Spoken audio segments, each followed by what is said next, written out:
चलिए नमस्कार, जय हिंद दोस्तों। और हम इस वीडियो में रीजनिंग का एक चैप्टर लेंगे और वो कंप्लीट चैप्टर इस वीडियो में हम पढ़ेंगे, है ना। इस चैप्टर का नाम है तार्किक क्रम। ठीक है, तार्किक क्रम क्या है ये? मतलब किसी शब्दों का क्रम हमें सजाना होगा। हो सकता है आपको शब्द दे, ठीक है, शब्द समूह दे या फिर अक्षर दे, कोई भी, है ना। इसके लिए आपको सबसे पहले तो मेरे भाई आपके पास जीएस अच्छे स्ट्रांग होना चाहिए, ठीक है, जीके जीएस साइंस स्ट्रांग होना चाहिए और आपको दैनिक जीवन की समझ होना चाहिए। क्या होना चाहिए? दैनिक जीवन की समझ होना चाहिए, ठीक है। दैनिक जीवन की समझ कैसी भाई? दैनिक जीवन की समझ होनी चाहिए, ठीक है। हम सभी क्वेश्चन, ये जो क्वेश्चन दिए हुए हैं सभी क्वेश्चन हम करेंगे, ठीक है। साथ में आपको डिक्शनरी का ज्ञान भी होना जरूरी है। अब ये डिक्शनरी क्या होता है मेरे भाई? आप सभी जानते हैं, वही इंग्लिश वाली डिक्शनरी, है ना।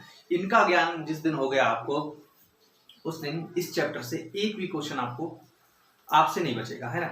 चलिए तो आज स्टार्ट करते हैं, ठीक है। घटना या समूह के आधार पर पहला हमारा जो है घटना या समूह के आधार पर, ठीक है, किस तरह से क्वेश्चन आ सकते हैं। जैसे मैंने दे दिया पेड़, पुस्तक, कागज और जिल्दसाजी, ठीक है। आपको इसे सजाना है, ठीक है। आप दो वे में सजा सकते हैं, या तो घटते हुए क्रम में या बढ़ते हुए क्रम में। 99% आप करिएगा क्या? बढ़ते क्रम में सजाइएगा, है ना। 99% बढ़ते क्रम में सजाएंगे तो आपके सही होंगे, और 1% जो एग्जाम हॉल में देते हैं वो घटते क्रम में देते हैं, ठीक है। इस बात का विशेष रूप से ध्यान रखिएगा। ये जो मैं बताने वाला हूँ किसी भी किताब से आप करिएगा तब आपसे 100% क्वेश्चन बनने वाले हैं, ठीक है। चलिए तो पहला है पेड़, पुस्तक, कागज और जिल्दसाजी, ठीक है, इसे सजाइए, ठीक है। पहले नंबर पर कौन आएगा? ठीक है, तो सबसे पहले क्या होगा मेरे भाई? पेड़ होगा। पेड़ से आपको क्या मिलेगा? पेड़ से सीधे कागज तो नहीं मिल सकता, ठीक है। पेड़ से क्या मिलेगा? ठीक, पेड़ से सीधे क्या मिलेगा? ठीक है, पेड़ से सीधे कागज मिलेगा, ठीक है। सॉरी, पेड़ से सीधे क्या मिलेगा? कागज मिलेगा। पेड़ से कागज यानी पहले नंबर पे पहला आ जाएगा, दूसरे नंबर पे थर्ड आ जाएगा, और तीसरे नंबर पर फिर क्या होगा? कागज से आपकी पुस्तक बनेगी और पुस्तक से जिल्दसाजी होगी, ठीक है। कागज से क्या बनेगा? पुस्तक, तो सेकंड रख दिया, इसके बाद क्या होगा? जिल्दसाजी होगी यानी फोर्थ रख दिया। तो ये आपका सही क्रम है। क्या? जब आपको पेड़ मिलता है, पेड़ से आप क्या करेंगे भाई साहब? पेड़ से आप क्या करेंगे? पेड़ से आप कागज बनाएंगे, ठीक है। पेड़ से आप क्या बनाएंगे? कागज बनाएंगे, कागज से पुस्तक बनाएंगे, पुस्तक से जिल्दसाजी करेंगे, ठीक है। इस तरह से इसका सही रूप क्या हो जाएगा? ये। एग्जाम हॉल में जिस ऑप्शन में ये दिया हुआ वो आप कर सकते हैं, ठीक। अब हम दूसरे क्वेश्चन की तरफ चलते हैं। ये आपका दूसरा क्वेश्चन है, क्वेश्चन नंबर दूसरा, क्वेश्चन नंबर तीसरा। दूसरा क्वेश्चन है भारत, विश्व, एशिया, छत्तीसगढ़, पृथ्वी। तो मैंने क्या बताया आपको? मैंने आपको मेरे भाई ये बताया कि आप जब भी क्वेश्चन करेंगे बढ़ते हुए क्रम में करेंगे। तो सबसे छोटा कौन सा है? तो आप कहेंगे सर छत्तीसगढ़, ठीक है, छत्तीसगढ़ सबसे छोटा है। तो मैं कह दूंगा छत्तीसगढ़ अगर सबसे छोटा है तो छत्तीसगढ़ लिख दो यहाँ पर, ठीक है। एक तरीका तो ये हो। छत्तीसगढ़ कौन से नंबर पे आता है? तो आप कहेंगे सर चौथे नंबर पे दिया हुआ है, ठीक है। अब मुझे बताइए छत्तीसगढ़ के बाद क्या आएगा? छत्तीसगढ़ भारत, ठीक है। इसके बाद क्या आएगा? भारत, तो ये भारत कर दिया है, ठीक है। इसके बाद क्या आएगा? भारत कहाँ आता है? तो एशिया में आता है। छत्तीसगढ़ भारत में आता है, भारत एशिया में आता है, तो मैंने थर्ड कर दिया, ठीक है, एशिया। अब एशिया कहाँ आती है? तो एशिया विश्व में आता है, और विश्व कहाँ? पृथ्वी में आती है, ठीक है। एशिया कहाँ आता है? विश्व में आता है, सेकंड। और विश्व कहाँ आता है? आप कहेंगे सर पृथ्वी में आता है। ये आपका सही है, ठीक है, क्लियर। ये आपका आंसर हुआ, ठीक है। कोई दिक्कत यहाँ तक? दिक्कत नहीं है तो मुझे बताइए, है ना। तो ये आपका सही आंसर होगा, ठीक है। नहीं आया समझ में तो मुझे बताइए, फिर से देख लेते हैं। देखो मैंने बताया 99% क्वेश्चन इस तरह से दिए होंगे तार्किक क्रम वाले, वो हम बढ़ते हुए क्रम में करेंगे। यानी बढ़ते हुए क्रम का मतलब क्या हुआ है? पहले सबसे छोटी चीज लिखेंगे, फिर उससे बड़ी, फिर उससे बड़ी, फिर उससे बड़ी। तो मुझे बताइए इन सभी में भारत, विश्व, एशिया, छत्तीसगढ़, पृथ्वी में सबसे छोटी कौन सी है?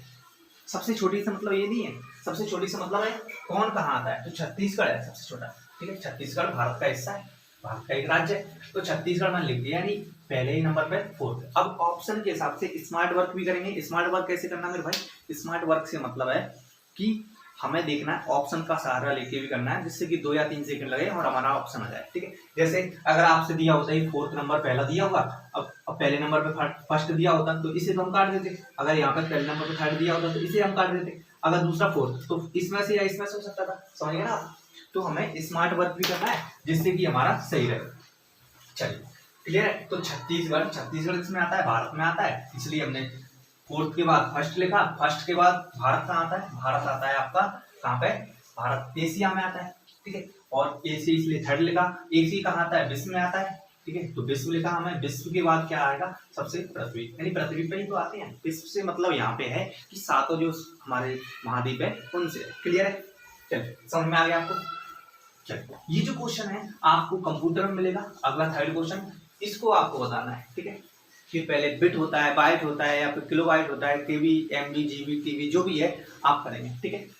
इसको ध्यान रखेंगे, ठीक है। तो पहले क्या आता है, बिट, ठीक है। तो बिट कहाँ पे है, ये देखिए सबसे छोटी इकाई कौन सी है, बिट। सबसे छोटी इकाई कंप्यूटर को नापने के लिए, ठीक है, बिट है। तो मैं बिट लिखूंगा, यानी फिफ्थ लिखूंगा, ये सिक्स लिख दिया, ठीक है। इसके बाद क्या आता है, बाइट, ठीक है। बिट से मिलके हुए क्या होता है, बाइट, ठीक है। तो बाइट लिखूंगा, बाइट कहाँ पे आता है, सेकंड पे।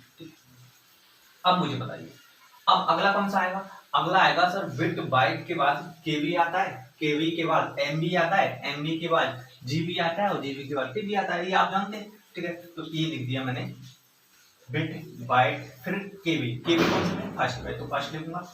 अब इसके बाद एमबी आता है, एमबी कहाँ पे, थर्ड पे, तो थर्ड लिख दिया, ठीक है। इसके बाद क्या आता है, आप कहेंगे सर जीबी आता है, जीबी फिफ्थ पे, इसके बाद टीबी आता है, टेराबाइट, ठीक है। क्लियर है। तो ये कंप्यूटर से संबंधित क्वेश्चन था, मैंने बताया आपको पहले ही स्टार्टिंग में कह दिया था। इस चैप्टर को किसी भी किताब से आप करना है तो ये सभी चीजें आपको आनी चाहिए, ठीक है। प्रत्येक दिन आपका एक चैप्टर कंप्लीट होगा रीजनिंग का, वो भी आपकी क्लास आएगी प्रत्येक दिन शाम को 5 बजे अपलोड हो जाएगी। तो मिलेंगे हम हर दिन, ठीक। देखिए अब अंग्रेजी वर्णमाला से संबंधित कैसे क्वेश्चन आते हैं, ठीक है। ऐसे ही दे दिया, TINNED, ठीक है, TIMBER, ठीक है, TINKLE, THUNDRES, थंडरस्टॉर्म, ठीक है। और अगला थर्सडे। अब मुझे बताइए अंग्रेजी वर्णमाला के रूप में आप सजाएंगे तो पहले नंबर पर कौन सा आएगा, ठीक है। तो देखिए भाई, टी इसमें है, टी इसमें है, टी इसमें है, टी इसमें है, सब में टी है, ठीक है। अब मुझे बताइए इसमें दूसरा अक्षर आई है, इसमें दूसरा अक्षर आई है, इसमें दूसरा अक्षर आई है, इसमें एच है और इसमें एच है। तो मुझे बताइए आई पहले आता है कि एच पहले आता है, तो आप कहेंगे GHI, ठीक है। एच पहले आता है, ठीक है। एच पहले आता है तो भाई साहब ये भी आ सकता है, ये भी आ सकता है, इन दोनों में से ही आएगा, ठीक है। तो मैं फिर तुलना करूंगा इन दोनों की, ठीक है, क्योंकि पहले पे ये हुआ या ये हुआ, ठीक है। तो इन दोनों की तुलना करेंगे तो यू इसमें भी है, इसमें भी है, एन इसमें है, आर इसमें, ठीक है। एन पहले आता है कि आर पहले आता है, आप कहेंगे, तो आप कहेंगे सर एन पहले आता है, NMLOPQR, ठीक है। आर तो बाद में आता है। देखो किन दोनों की तुलना हुई थी, ये दोनों जी बराबर थे, ये दोनों बराबर थे, यू बराबर थे, आर और एन में कौन पहले आता है, तो आप कहेंगे सर एन पहले आता है। तो मैं कह सकता हूँ कि पहले नंबर पर कौन होगा, मैं यहाँ पे लिख देता हूँ आपके लिए, पहले नंबर पर ये फिफ्थ होगा, ठीक है। तो ये देखो फोर्थ नंबर पहला हो जाएगा, अब दूसरा नंबर इसका हो जाएगा, ठीक है। अब मुझे बताइए अगला कौन सा आएगा, अब इन तीनों में बराबर है ना भाई साहब, I I T I T I T I, ठीक है। अब एम पहले आता है कि एन पहले आता है, तो आप कहेंगे सर एम पहले आता है, तीसरे अक्षर की तुलना कर रहे हैं, इसमें तीसरा एन है, इसमें तीसरा एम है, इसमें तीसरा एन है, तो क्या आएगा एम, एम आएगा तो दूसरा नंबर पहले आएगा, यानी ये सेकंड वाला मैंने ये रख दिया, ठीक है। क्लियर है यहाँ तक, कोई दिक्कत तो नहीं, हाँ समझ में आ रहा है ना। चलिए अब मुझे बताइए चौथे नंबर पे कौन आएगा, तो चौथे नंबर पे आप तुलना करेंगे, एन इसके पास है, एन इसके पास है, के इसके पास था और एन इसके पास था, तो कौन ये पहले आएगा, एन बाद में आएगा, तो के यानी कौन सा थर्ड नंबर है, ये थर्ड हो गया। अब इसके बाद क्या आएगा मेरे भाई, तो फर्स्ट आएगा। क्लियर है, चलिए ये इस तरह से आप कर सकते हैं, कोई दिक्कत, हाँ इस क्वेश्चन को आपको करना है, इसको सजाना है आपको, किस तरह से आप सजाएंगे, है ना। चलिए पूरा समझ में आ गया तो आप करते हैं, ठीक है। मिलते हैं एक नए वीडियो के साथ। जय हिंद, जय भारत, जय किसान।